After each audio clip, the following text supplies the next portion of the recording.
Hello again. My name is Giulia, and today Emma and I will be chatting with Carolina Pacchi.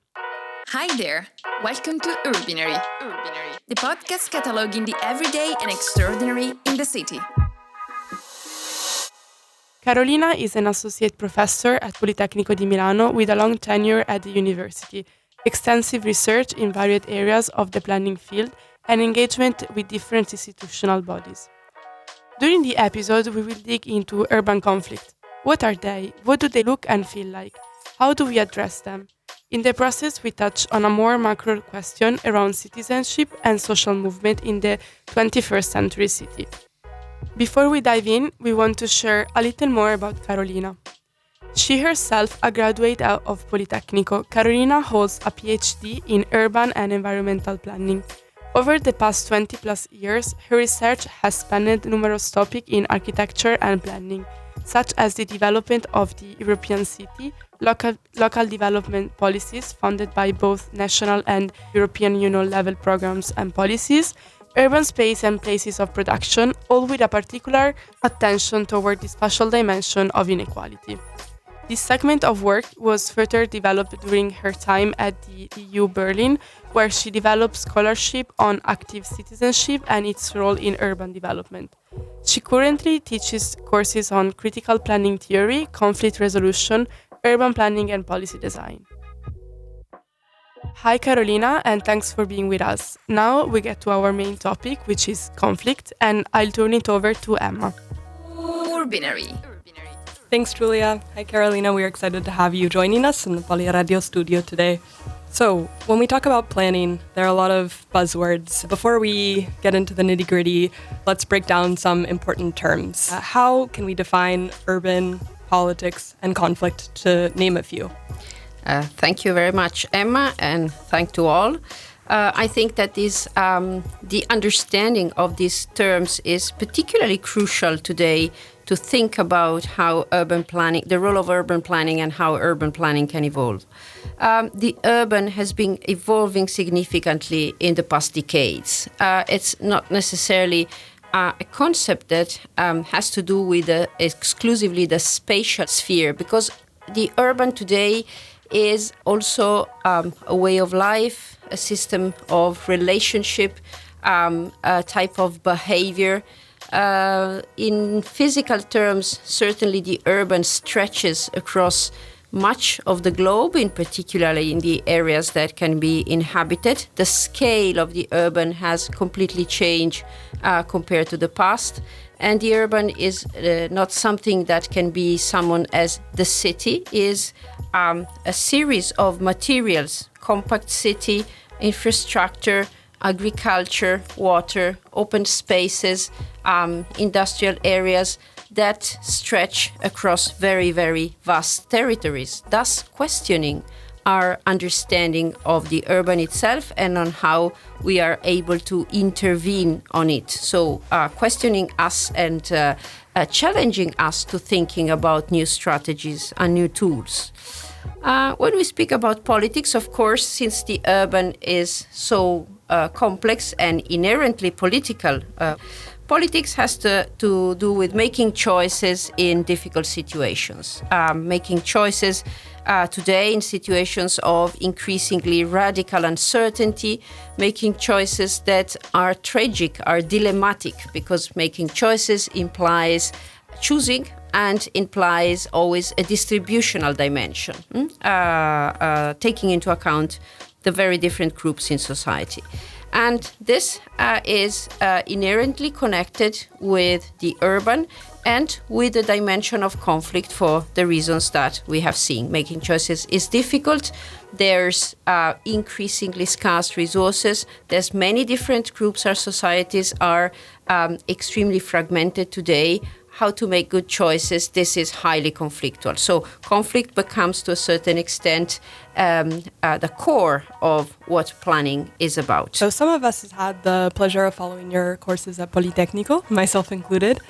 And given your long-standing and esteemed position within the university, you've most certainly had the opportunity to witness planning theory and action evolve over the years. So what do you consider the most striking change since you are a student yourself? Yes, we always joke saying that with many colleagues who studied here at Politecnico di Milano and then went on having a career in Politecnico itself, we always joke, I entered in Polimi when I was 19 and I've not been able to exit it. But certainly when I studied here, I studied architecture. I had a 5 years degree in architecture, and the understanding of the urban and of planning was very, very different. I would underline 3 main directions here. The first one is that today we have a much stronger and deeply felt attention towards the dimension of governance, the idea that planning and urban transformation entail the involvement of a diverse set of actors, be they citizens, technical experts, politicians, economic interests, private interests, NGOs, etc.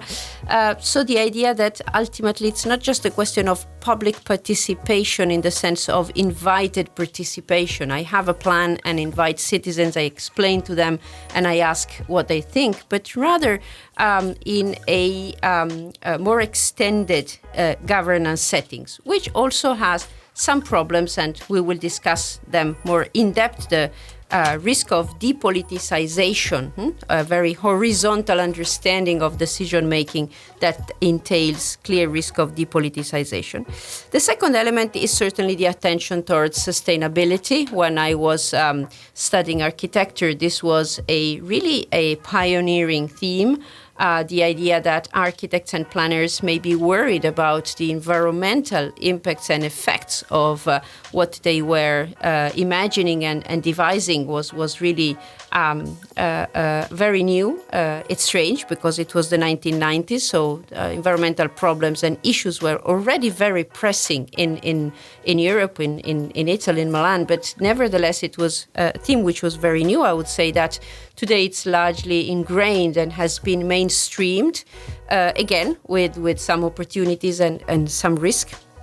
And the third element, I would say, obviously, is the attention towards the digital or the hybrid sphere in which our lives are increasingly taking place, and the continuous interaction between urban space as physical space and digital or hybrid spaces.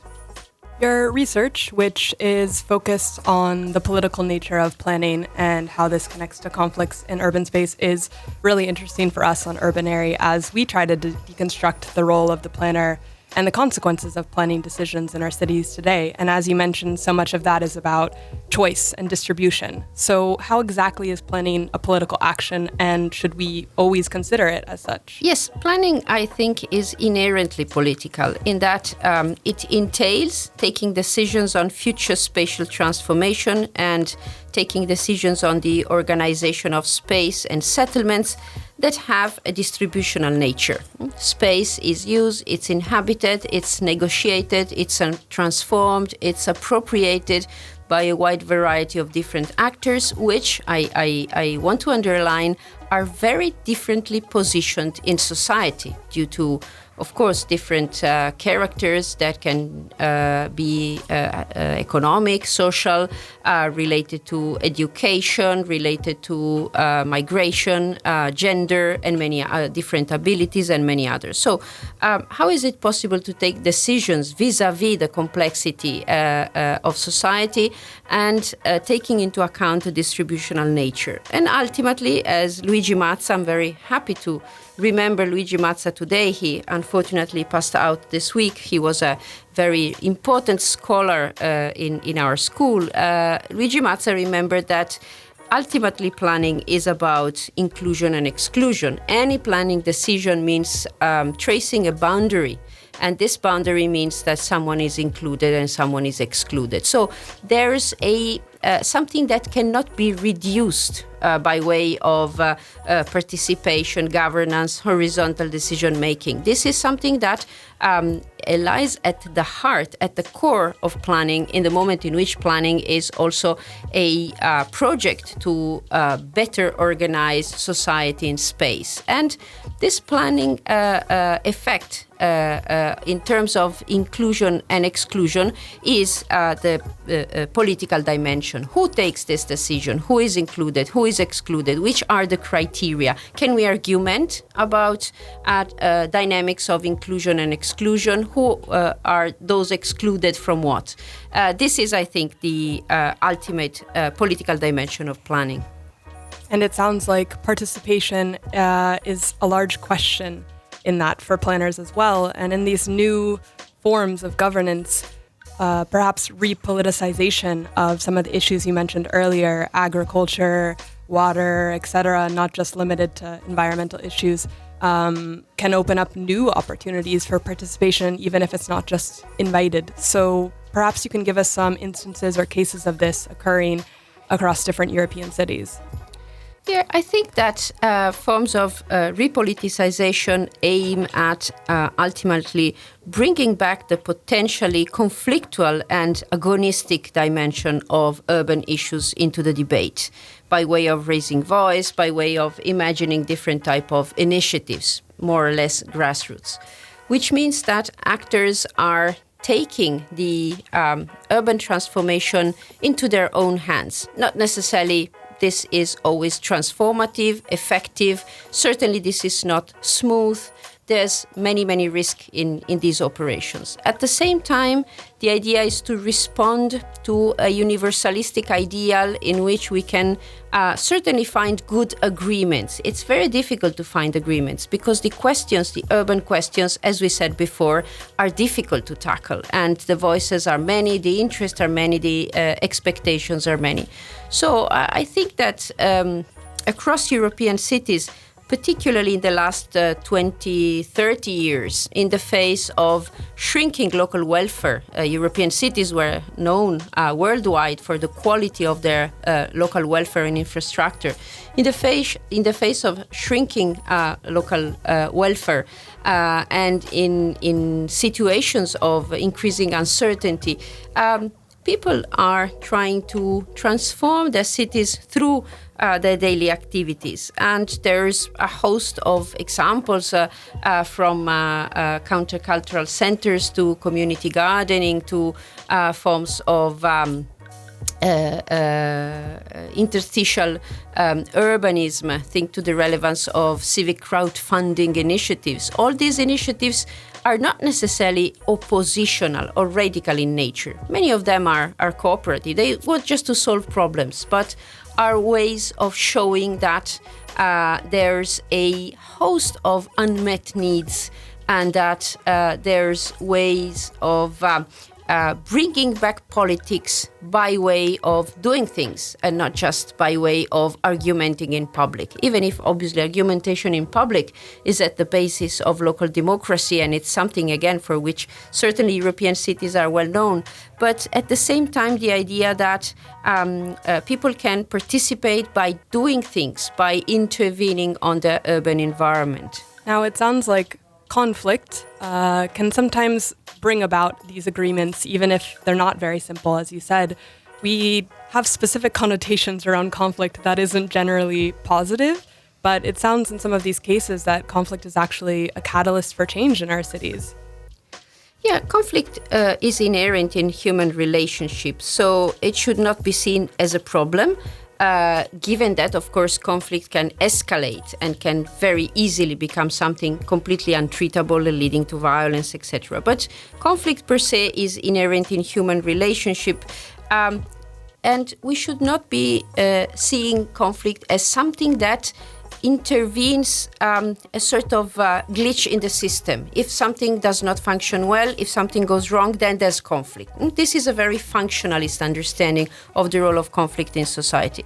I think that conflict is an integral part of any relationship at the different scales, from interpersonal to societal to international, etc. So in urban transformation, conflict expresses an enormous potential because ultimately, it helps to reveal the different systems of interest, to make them visible, the systems of interest and expectations, as well as to bring different actors onto the scene. Sometimes it appears difficult to involve actors, to listen to their voice, to understand what they expect. And certainly conflict brings the different actors onto the scene. They bring actors, it sort of throws actors in decision-making processes. So it becomes a potential, and then this potential, of course, has to be worked upon. Not necessarily every conflict has a very positive outcome.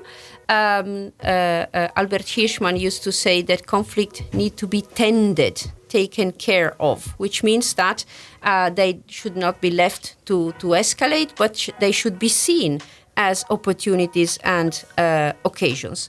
And in this, of course, planners may have a very important role in that they understand the content, the nature of the issues, or they should at stake in urban transformation.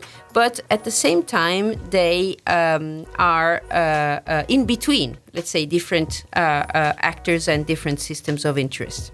I want to turn to the contemporary conditions of the urban, some of which you've mentioned, but certainly with a more heterogeneous population, an increasing population, and perhaps more layered and complex issues. In your experience working at different scales of the city, from local organizations up through the European Union, how do planners view, frame, and tackle the conflicts that we face today? Yes, I have the impression that our cities are places of an increasingly diverse host and typology of conflicts. Some of these conflicts lend themselves to be treated, to be tackled by way of some form of division of resources that not necessarily is the one we started out with, so lend themselves to be negotiated if you want. But there's a lot of conflicts which can be seen as intractable in the sense that they have to do, for instance, with systems of values, with beliefs. Think to the increasing relevance of different cultural perspectives in our cities. So in the face of these conflicts, we should find, I would say, second-order ways of dealing with them, not tackling each and every individual conflict, but trying to understand how we can find ways of doing things together, contributing to the transformation of our urban environments, while at the same time agreeing that we disagree if we want. So using this as an opportunity to build forms of societal organization that leads space to conflict, uses conflict as an opportunity, but at the same time does not imagine or does not pretend that each and every type of conflict can be tackled, even more so, can be tackled through the technical means of urban planning. Let's talk about how this might apply to Milan, administratively speaking, especially in a post-COVID landscape. The municipality of Milan, for those who might not be familiar, first established and then modified the city's plan in 2019, and I'd say it pursues quite lofty and ambitious goals for 2030. How can we read and interpret this plan, and what does it imply for urban citizenship? The Milan Plan aims at tackling major challenges the city is facing today by, for instance, proposing ways of tackling climate issues, tackling rising inequalities, providing equally distributed systems of services, etc., etc. At the same time, we are well aware that the economic model of this city relies heavily on urban development as one of the main sources of its success since many decades. So the idea that the built environment is a stake in the urban game and that urban transformation is one of the sources of income, public and private, is extremely relevant. So how to reconcile these different dimensions? In terms of citizenship, I think it's particularly interesting in a city like Milan because the population living and negotiating the urban space day by day is not necessarily the population who is voting, who is recognized as citizens, for many reasons, because it's a city of in-migration, it's city of temporary residence. It's a city that people choose and then maybe they move on. So how is it possible to think to forms of contemporary citizenship in which people are identified and recognized fully as citizens in the face of the fact that their citizenship rights do not correspond to traditional forms of citizenship as they are expressed, for instance, in terms of voting. So it might be that the majorities governing the cities and governing Milan do not necessarily correspond to how people who inhabit Milan de facto think about their future and about their city. This is very relevant. And the other element is an element of scale. When we speak about Milan, of course, we tend to think about the municipality of Milan, 1.4 million inhabitants, which lies at the heart of an extremely complex urban region that in its less extended version has around 3.5 million inhabitants, but that stretches across regional boundaries to ultimately include a urban region of around 9 million inhabitants. So how can we reconcile these different scales in thinking about the future for Milan? I wanted to go back quickly to the pandemic environment and how this affected the physical shape of the city with particular focus on work. So you spent some time in Berlin looking at emerging workscapes. In urbanism, we might refer to them as third spaces, which is a term coined by Ray Oldenburg, basically places we spend time in between work and home. And there's also an idea that these third spaces allow people to build new political identities. From your work, what kinds of opportunities do these hybrid workspaces offer us? Certainly, the patterns of work and the relationship between work and private life are changing very significantly, I would say globally, but certainly across the global north. We are seeing it very well. Jobs are becoming more and more precarious. Life courses are less predictable than they were a couple of generations ago, or even maybe a generation ago. There's a precariousness and uncertainty, but on the other hand, there's a much higher level of freedom in the sense of choosing a type of job, but also choosing the model by which people decide to work. This brings to completely different patterns of relationship between residence and work. We are not tied, at least large portions of the population, increasingly larger portions of the population in a tertiary city like Milan, are not tied to inhabiting in a certain place because their job is there. So they are movable. They are moving. We see bi-residentiality, people living in different places, multi-locality. And we see increasingly the use of new workspaces, which are different from traditional office space, from traditional employer places. They are different from home because a lot of people do not want to, even where they're freelancers, do not like to work from home. They are hybrid places in which there's increasingly a mix of working, leisure, education, and many different activities. To a certain extent, they respond to the idea of third places by Oldenburg, and by many people they are called collaborative workspaces. I would question a bit the idea that they are inherently collaborative, because this type of new workspaces can be very, very different. And from what I've seen, they very seldom become the place of, let's say, a new way of building political identities. They are very different in this from the traditional factory of the 19th and 20th century, in which the mass of workers sharing similar needs and similar work styles led to those people developing a political conscience, a common political ground. What we see today in these spaces is a very complex mix of cooperation and competition, and it's very difficult to imagine that these places might become places of, let's say, new political conscience and identity.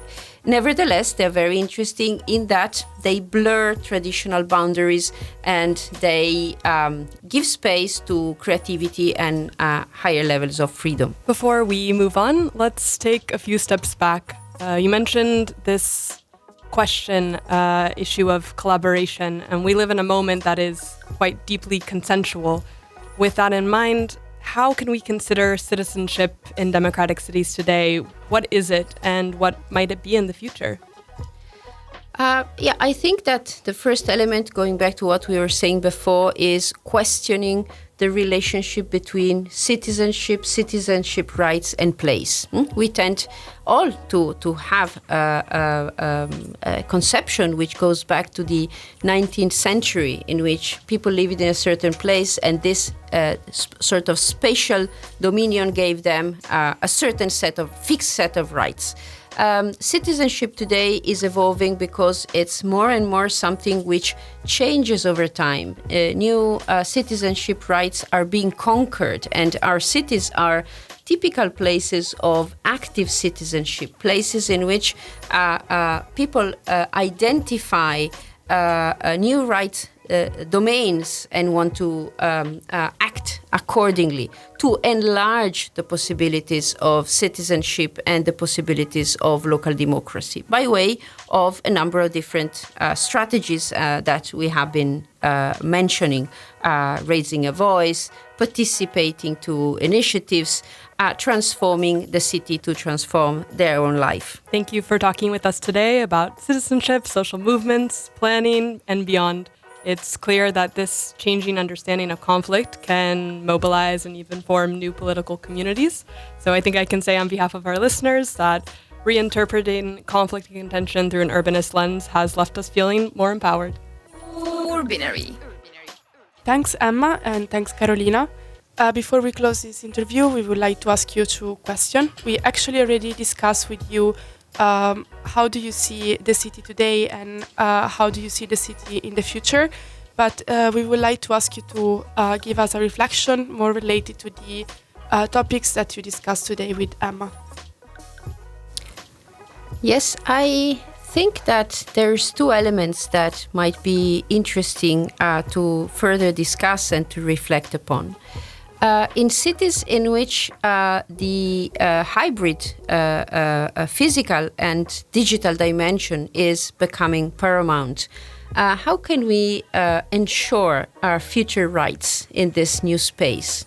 So in this sense, citizenship is not exclusively traditional citizenship in a place, but is citizenship in increasingly hybrid spaces and spheres.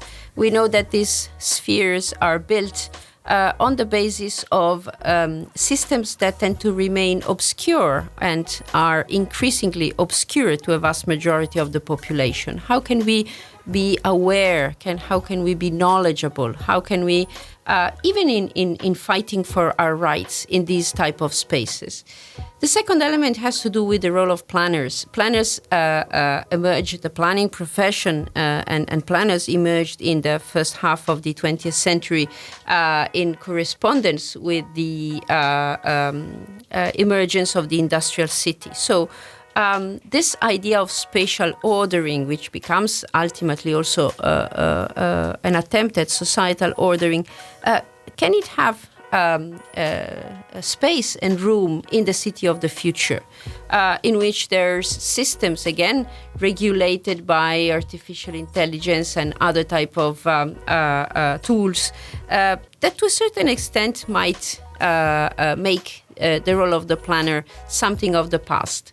So I think that we should deeply question our role and our profession, thinking that there are some elements related to the possibly emancipatory role of the profession of planners in the face of worlds that I think we strive to understand and to decodify. Okay, and in this vision that you just gave us, which is for you the role that we as future urban planner will have? I think that being trained in this phase is super interesting and super challenging.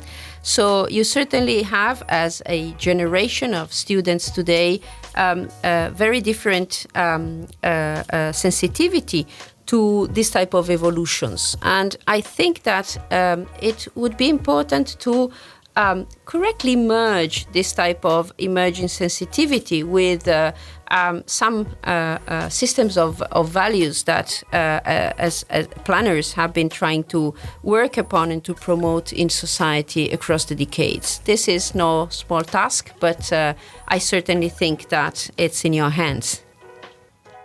We hope so. So thanks again, Emma, and thanks again, Carolina, for joining us. Urbinary. This was Urbinary, a collaboration with Poliradio. In the next episode, we will keep a large scale for observing the city. Alexandra and I will discuss about a topic that interests and have an impact on us as planners, but especially on you as citizens. I'm talking about sustainability. In this, we will be helped by Eugenio Morello. Urbinary, the podcast cataloging the everyday and extraordinary in the city.